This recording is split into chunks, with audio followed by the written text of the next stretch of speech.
할렐루야. 살아계신 하나님의 음성 들으시는 복된 새벽 시간 되시길 간절히 소망합니다. 오늘 본문 바로 앞장인 열왕기상 6장에는요. 선왕 다윗의 유언이자 의지인 성전 건축이 7년 만에 완공되었다라고 말씀합니다. 하나님을 위하여 솔로몬은 7년이란 시간 동안 성전을 건축하는 데 몰두했습니다. 그리고 7장에 와서는 솔로몬 왕은 자신을 위하여 궁궐을 13년간 건축했다라고 말합니다. 그 궁궐에는 재판정과 그의 거처, 그리고 비빈들의 거처가 준비되어 있다고 기록합니다.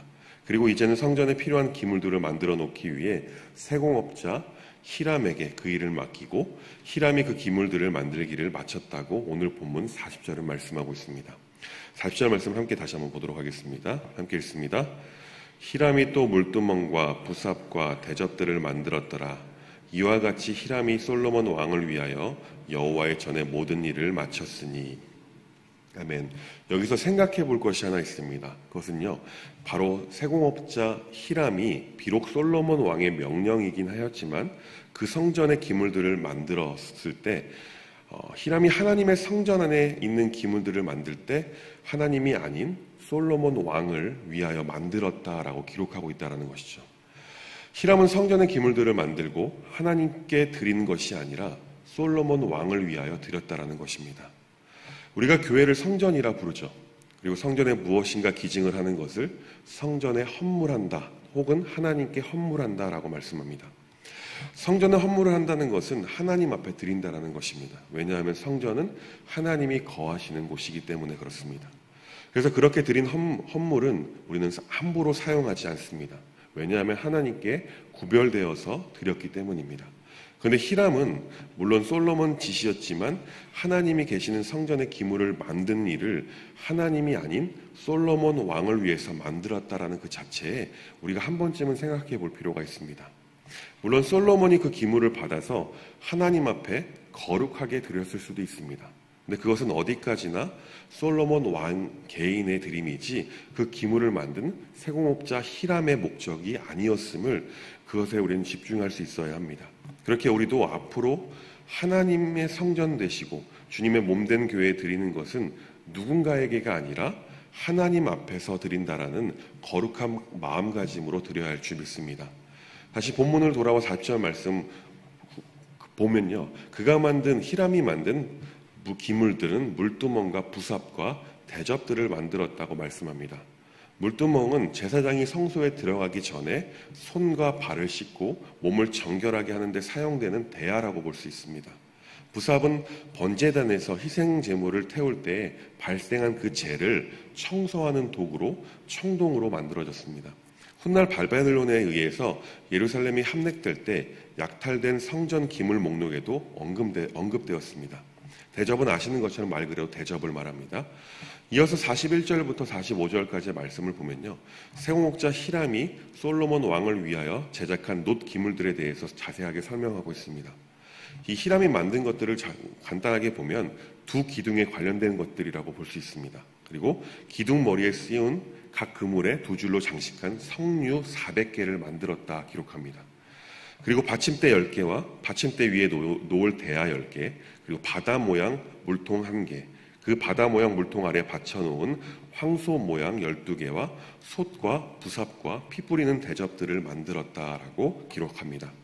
이 45절 중반부를 보면요. 히람이 또다시 하나님이 아닌 솔로몬 왕을 위하여 성전의 기물들을 광이 나는 놋으로 만들었다 기록합니다. 솔로몬 왕은 히람이 만든 그 기물들을 가지고 46절부터 47절 말씀에 제작하는 장소와 방법, 사용된 놋의 양에 대해서 설명합니다.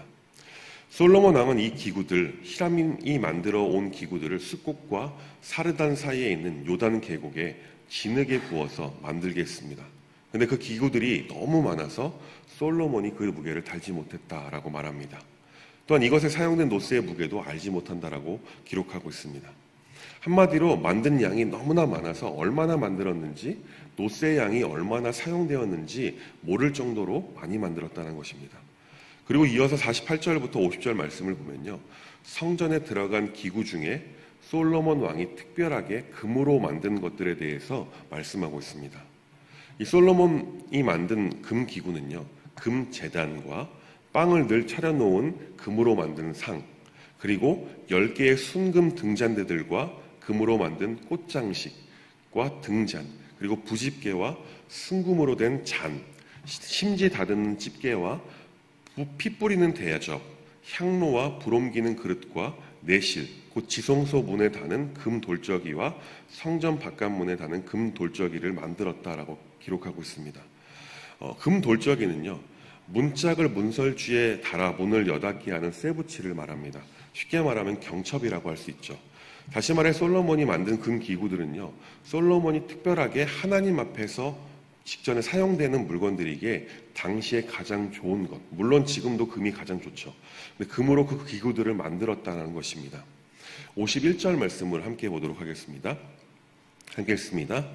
솔로몬 왕이 여호와의 성전을 위하여 만드는 모든 일을 마친지라. 이에 솔로몬이 그의 아버지 다윗이 드린 물건 곧 은과 금과 기구들을 가져다가 여호와의 성전 곳간에 두었더라. 아멘. 이렇게 솔로몬은요, 아버지 다윗 왕의 오랜 수건이자 의지인 성전을 이어서 만들고 성전에 필요한 기구들을 다 만들었습니다. 그런데 여기서 생각해 볼 것이 있죠. 아까도 잠시 초반에 말씀드렸듯이 하나님 앞에 드리는 그 헌물, 어떻게 드려야 하는지 말입니다. 히람은 왕의 명령으로 성전에 쓸 물건과 기구를 만들었지만 하나님께가 아니라 솔로몬 왕에게 드렸던 것입니다. 그러나 오늘 본문 49절과 50절 말씀 그리고 51절 말씀을 보면 솔로몬 왕이 그 기물들을 드릴 때 어떻게 드렸는지를 볼 수가 있습니다. 솔로몬 왕은 하나님 앞에 주로 사용된 물건을 가장 좋은 금으로 만들었다는 것입니다. 왜 히람과 솔로몬 왕은 이런 차이가 보였을까요?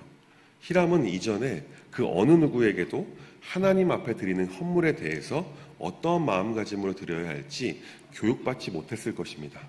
그러나 솔로몬 왕은 달랐을 것입니다. 아버지 다윗으로부터 하나님 앞에 드려야 하는 물건에 대해서, 헌물에 대해서 어떻게 드려야 하는지 눈으로 보고 배울 수 있었을 것입니다. 그렇기에 가장 좋은 것으로 그 금으로 만들고 하나님 앞에 드릴 수가 있었던 것이죠. 그리고 51절 말씀을 보면 아버지 다윗 왕이 거룩하게 구별하여 바친 성물, 곧 금과 은과 기구를 자신의 사리사욕으로 사용하지 않고 여호와의 성전 곳간 창고에 고스란히 모아두었다라고 말씀하고 있습니다. 이 대목만 보아도 솔로몬이 다윗 왕에게서 어떻게 교육을 받았는지 알 수 있을 것입니다. 사랑하는 성도 여러분, 오늘 말씀을 준비한 사실 쉽지가 않았습니다. 설교를 할 내용이 없어요. 뭘 만들어 어디다 두었다 이런 건데 마치 성경 곳곳에 나오는 족보와도 같았습니다. 그런데 히람과 솔로몬을 하나님께서 보게 하셨습니다. 두 사람이 하나님께 어떤 마음가짐으로 드리고 있는지를 보게 하신 것이죠. 그래서 성도님들께도 다 아시는 내용이겠지만 우리가 하나님 앞에 무언가를 드릴 때 어떻게 드려야 하는지 간단하게 말씀을 나누고 말씀을 마치도록 하겠습니다. 우리가 하나님 앞에 드리는 물건은요, 헌물하는 그것은요, 첫째로 오늘 본문 49절과 50절 말씀처럼 가장 좋은 것으로 드릴 수 있어야 합니다. 그리고 둘째로는요, 구별되어서 드릴 수 있어야 합니다.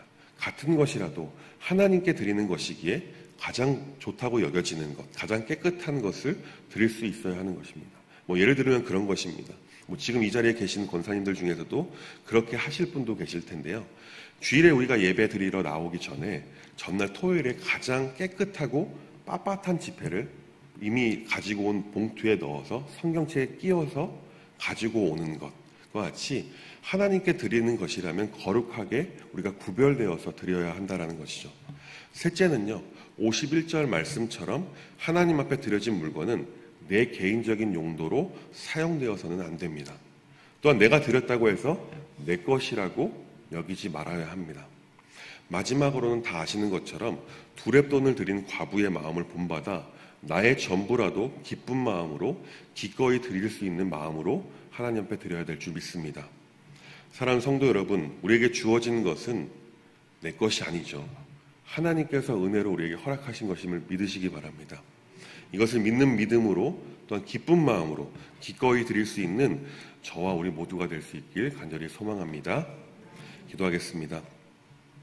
하나님, 오늘 말씀을 통하여 하나님 앞에 드려진 것들을 어떠한 마음으로 드려야 할지 다시금 생각해 볼 수 있도록 하심에 감사를 드립니다. 하나님 앞에 드리는 모든 것은 가장 좋은 것으로 거룩하게 구별되어서 또한 기쁜 마음으로 하나님 앞에 인색하지 않고 기꺼이 드릴 수 있도록 우리에게 믿음을 허락하여 주옵소서. 그리고 그렇게 드려진 손길들 위에 하나님의 놀라우신 은혜를 경험할 수 있도록 인도하여 주옵소서. 예수님의 이름으로 간절히 기도합니다. 아멘.